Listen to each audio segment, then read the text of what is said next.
चुप हो जाइए।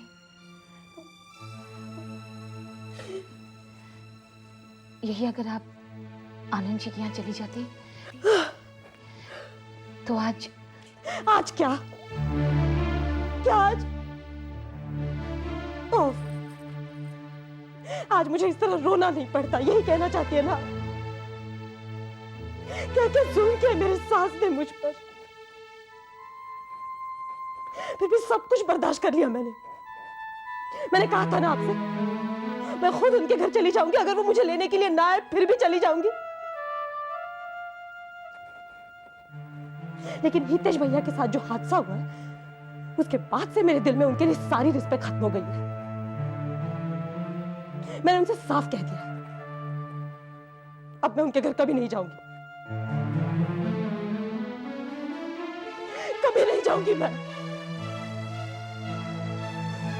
मेरे भाई के दुश्मनों के साथ मुझे कोई हमदर्दी नहीं है। आज मुझे एहसास हो रहा है रणधीर भैया, हितेश भैया और मोहिनी भाभी ने मेरे हक में जो फैसला किया था वो बिल्कुल सही था। गीता, गीता क्या हुआ? हाँ? मुस्कान, तुमने तो इसे कुछ नहीं कहा ना? ये क्या कहेंगी, ये तो है ही अहिंसावादी। इतना सब कुछ हो जाने के बाद भी भाभी इनका कहना है कि मेरे घर वाले अच्छे हैं, मुझे उनके घर वापस चले जाना चाहिए, यही कहना चाहती है ना? मुस्कान, मुझे तो तुम्हारा दिमाग आज तक समझ में नहीं आ रहा है। रहती हो इस घर में और रिश्ता जोड़ रही हो उस घर से जो हमारे दुश्मन है।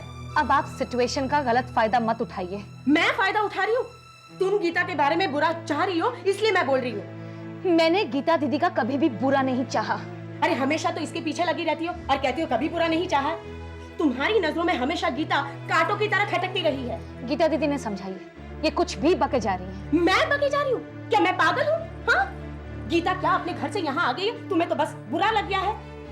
ऐसा लगता है कि जैसे गीता तुम्हारे हिस्से का खा रही है, तुम्हारी रहने की जगह पे वो रह रही है। लेकिन ये मत भूलो कि ये घर तुम्हारा बाद में पहले गीता का है। गीता इस घर की बेटी है और तुम इस घर की बहू। ये बात मैं अच्छी तरह जानती हूँ, आपको मुझे ये बताने की कोई जरूरत नहीं है। अगर पता है तो ऐसी बातें करती हो क्यों? क्या बातें की मैंने? मैंने तो सिर्फ इतना कहा ना कि अगर गीता दी आनंद जी के यहाँ चली जाती तो आज मजले देवर जी आत्महत्या करने की कोशिश नहीं करते, यही ना? मजले देवर जी ने आत्महत्या करने की कोशिश की, इसकी वजह भी गीता है। अरे वाह, क्या खूब इल्जाम लगा रही हो तुम गीता पर। अरे भला एक बहन अपने भाई की मौत की जिम्मेदार कैसे हो सकती है, ये मेरी समझ में नहीं आता। आपको कुछ समझ में आएगा भी नहीं, क्योंकि आपको सिर्फ इतना समझ में आता है कि मुझसे झगड़ा किस तरह करना चाहिए। मुस्कान, ज़बान संभाल कर बात कर। मैं कोई झगड़ालू औरत नहीं हूँ, झगड़ालू तो तू है। पहले अपने गिरेबान में झांक कर दे, फिर मुझसे कह। भाभी, अरे देखो ना किस तरह से मुझसे पेश आ रही है। छोड़िए ना। मैं इसे छोड़ने वाली नहीं हूँ। एक तो चोरी ऊपर से सीना चोरी।